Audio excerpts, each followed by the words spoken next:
It is another beautiful day at Lalande. Wow, the sun is shining. I can't believe that this is January. I'm off out on my walk and I'm going to do my usual loop, which is going out along the road past the chateau and then in through the woods and back up to the chapel.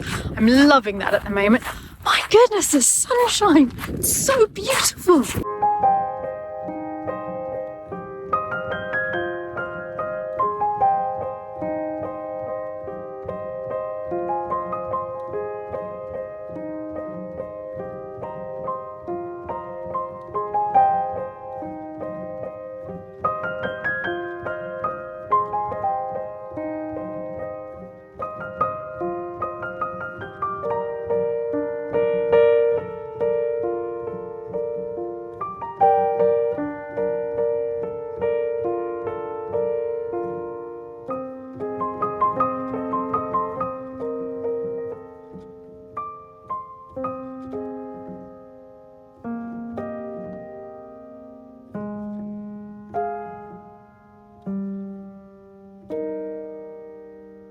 I can't get over what a beautiful day it is. And it's not too cold. I didn't even need a coat. Mummy, I promise you, it's really not too cold. I love walking past Diana, goddess of the hunt, when I just arrive in the Jardin à l'Anglaise.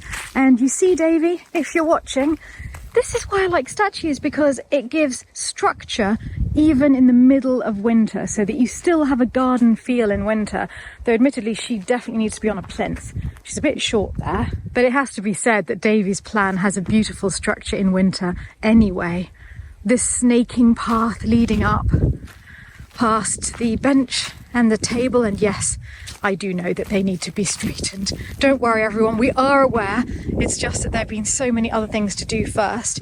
But perhaps when the chapel restorers install the other fountain, they could straighten this area up a little bit as well. I love the crunching underfoot. The ground is completely frozen. Have we had a delicious breakfast this morning? Yes, I think we have. Those of you who saw Thursday's Chateau Diaries will know that we had a bit of a disaster with the painting in the bedroom we're working on at the moment, Pavlina's bedroom, Henriette. Philip and I had chosen this lovely salmony greyish pink for the doors, and as we painted it on, it really was bubblegum pink. So I will go upstairs and show you how it looks now that it's dried. I can hear that Amaury's already in here. Must be working on the plasterboard we need to do. Oh yes, I like the music. You always bring the weather with you. Wow, you've done a great job. A bit wet. Worse than you thought?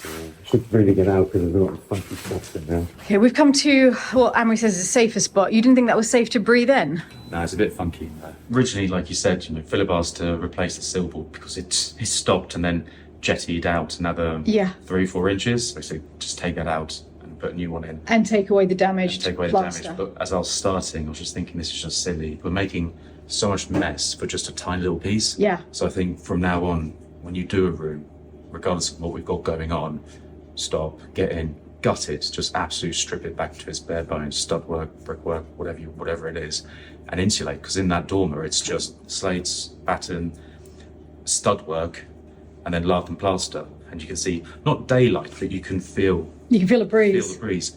So it's just lost heat. So I think just do that, strip it all back. We can insulate inside the upstands of the dormers, reboard it, and then you've got a nice fresh, clean, square, flat surface. That's a great idea. I wish we'd done that in Chapelle now. Yeah.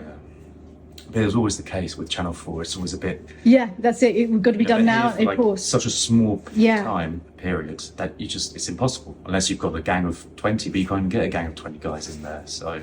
I tell you what, though, I've got quite a lot of spare wallpaper, so if in a few months' time we have, maybe next winter, because now we're not going to start on that, we could do that wall and I could still wallpaper. I'll just do what I do best, which is, tape up all that's good. And then, unfortunately, the reveals on the dormer, strip them. Yeah, I think you're right. If we can get insulation into those back bedrooms. You can feel, because all it is there's no daylight, but it's just slate. All right, so I was already annoyed on Thursday that what seemed like a really simple decorating job was turning into a bigger job. And today it's now become a massive job. But no, it's okay. I agree with you. I agree with you. Put on nice wallpaper and spend the time trying to, how's the saying go? You can't polish a turd. So thank you for calling my bedroom a turd. But you know what I mean? Yes, I do. It's silly things, the machines aren't up and running yet, but strip all the architrave and all the skirting, put new fresh skirting on there, clean, crisp, clean Yeah. corners. Not, I would love that. yeah. Unfortunately, you can't get in there for a few more days because what I'll do is I'll strip both sides of the dormer. All right. No, fine. You can have the few days in there, and it gives Philip and I time to find the right colour paint for the door. How's it feeling when you're in there looking at that door? Is it quite violent? Just got my back to it. Whilst Amaury's getting on with everything upstairs, we've decided the best thing is to go back to the drawing board with the paint colour. It's still too bubblegum, even though it's calmed down a bit. But the problem is I've got so many paint swatches that I can't really see the wallpaper anymore. Is there anything you're spotting here, Philip? I mean, that one, the top right pink is not bad. No, but that's back to what we were doing before. Yeah. I actually think maybe we should go another way and not try and match one of the colours inside, but for example, pick out like this beige here. This mid-cool stone is quite chic with it. That looks very French. That's not bad. If we stick to our original plan and go for pink woodwork throughout to make it more colourful, I feel it's cheapening it a little bit. It's cheapening the wallpaper. The problem is that it becomes about the woodwork when we make the woodwork a strong colour. And if we go for something simple like this, it becomes about the wallpaper and the headboards. And I think that is more what we're looking for. What about mushroom? How would mushroom look? You love a good mushroom. Well, this project is mushrooming, so I mean... This really is picking out very nicely the line, but I think it's too dark for the rest of it. Oh, the chili con carne strikes again. Yeah, and it's I can't believe you forgot. Yeah, always better. Do you know what? I was actually dreading it when I went to go and get the bread, thinking, oh, I really don't actually fancy a sandwich, and it didn't click. Huzzah! Okay, now I think it's coming together. We are certainly not going down the pink route. That was a mistake. I think it's very wise to admit one's mistakes in life and move on. And instead we're going for this sort of French country vintage melange. as well. A little bit, though everything is French. All the fabrics, the quilts are French as well. I like The this chair. very much. I think they work. So we could move those chairs, but they're in Chateau de Lalande and they're too small for the room. So Philip came up with the idea of maybe moving them in with all of If there's this. space, we have to see if it works. Because there's a pair of them. We have a pair of these vintage quilts as well, and they bring in the coral colour really nicely from the wallpaper. Yeah, that I like. So in fact, we just want the door and the skirting to just disappear into this theme and to allow all of these vintage fabrics to speak. Yeah, so we're going to go more green rather than pink. Yeah, we've chosen a mixture of these fairly neutral greens, probably these two, but we'll get a couple of these just in case. We just want it to disappear, and we're trying to pick out something that has a green background whilst remaining in neutral, and that goes a little bit towards this line in here. Probably the two middle ones, the ones we go for, or... Those two. I think it might end up being the lighter two, but we'll play around with that. But what we're hoping will work is the furniture paint that we bought at the same time as the pink door paint. That's this lovely green colour, which I think will work very well with all of that and with this. And as we can't get on in the room, I think we may as well get on with painting the bedside table now. All right, Okay. I'll go and get it. What we have here is an incredibly ugly bedside table. This isn't the one that you were talking about. It's not the one you bought in Maastricht. We bought it at a local fair for around 10 euros, I think, just because we absolutely needed a table to put a lamp on, even though it's hideous. And we thought one day we can paint it. That day has come. Someone obviously tried to paint it before.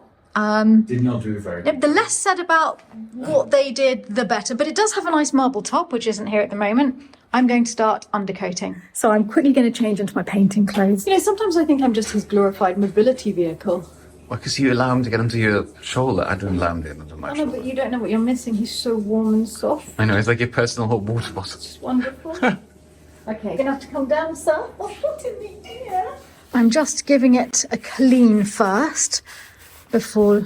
I mean, it's really impossible to tell whether it's any cleaner than before because it just looks so disgusting. I have my faithful assistant by my side, who I feel is going to be more of a hindrance than a help, actually. Here we go. It's actually covering it very nicely. I bought a very powerful undercoat that's specifically made for resinous wood because you can see that all of these colours are coming through, and I didn't know how much of that was just the bad painting or how much is any of the tannins leaking through in the wood. So just to be absolutely certain, once this is on, nothing will be coming through. And Philip just came up with the great idea, because this is very stark, isn't it? Yeah. It's pretty plain. Philip says that he can paint maybe a little decorative border with leaves or something. I think that We would can be try. gorgeous. Philip, I know you'd be good at this. Well, I really haven't do. painted in ages, so I know you'd be fabulous. we'll see. I'm not your father. I'm sure anyone who saw you paint one of my father's tiles will see what a beautiful job you did. We'll just need to find a really pretty design. I'm thinking of something a little bit Bloomsbury. I don't know if any of you know the Bloomsbury group, but Duncan Grant and Vanessa lived in this beautiful house called Charleston. She was actually Virginia Woolf's sister, and they painted the interior of their house so beautifully in rather a naive style, very colourful. I absolutely love that style. So I think we might take a bit of inspiration from that, but not too far down that line because it wouldn't go with the other fabrics. They did have a very unusual life actually at Charleston, because Vanessa Bell and Duncan Grant were really in love. They spent their life living together, but he was gay. And nevertheless, they had a child together, a daughter, and he had his lovers. I think it was probably a one-off encounter between them that led to this daughter. And then later in life, their daughter married one of her own father's ex-lovers, which is unusual at any time, but in the early 20th century it was quite scandalous.